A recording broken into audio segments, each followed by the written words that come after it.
We will concede we have spent many happy years making fun of Mr. Don Lemon of CNN, and at times we'll concede we've been a little cruel. But even as we have mocked him, and we have, there has been honestly an undercurrent of real affection. We kind of admire Don Lemon. How can a man so obviously limited have such boundless self-esteem? Doesn't he know he's an idiot? No, he has no idea. This is the guy who once suggested that a commercial airliner had been eaten by a black hole. And when people laughed at him, he seemed completely unbothered by their laughter. In a world of intellectual pretense, Don Lemon is not ashamed of being dumb, or for that matter, ashamed of anything else. When he got fired last year from his primetime gig for low ratings and reassigned to mornings, he told viewers it was a promotion, and he seemed to mean it. So whatever else you say about Mr. Don Lemon, he is unflappable, or so we assumed. It turns out there is, in fact, one thing that bothers Don Lemon, and that's not being the prettiest person on the set. That drives him insane. So possibly as a kind of torture, a kind of punishment, CNN's new president, Chris Licht, paired Don Lemon with two much younger, much more attractive co-hosts, Caitlin Collins and Poppy Harlow. And the normally steely Don Lemon began to melt down before our very eyes.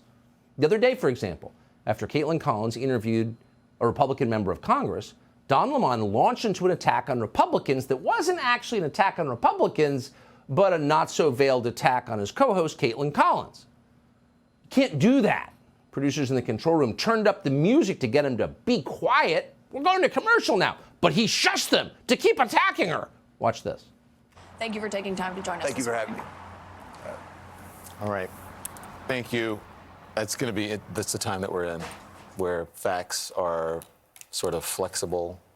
And that's why we got Caitlin Collins on the Hill, fact-checking in real time. It was a great interview. Citing incredible sources, like citing the New York Post as a credible source and saying that facts are, it's just, I can't believe that we're here. Caitlin, that was a great interview. All right, moving on.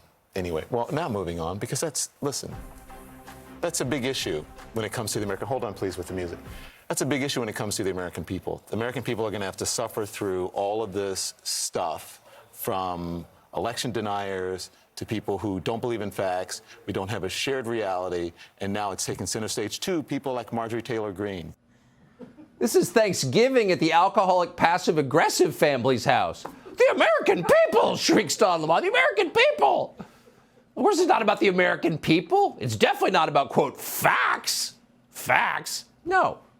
It's about how Don Lemon feels about himself. CNN President Chris Licht really ought to sit down with this guy over a few mango White Claws and just let him know that just because somebody else is pretty doesn't mean that you're ugly. It's okay, Don. You're beautiful inside. Or something. Is it going to work? We don't know, but they got to try something. Don Lemon is on the brink. Subscribe to the Fox News YouTube channel to catch our nightly opens, stories that are changing the world and changing your life. From Tucker Carlson Tonight.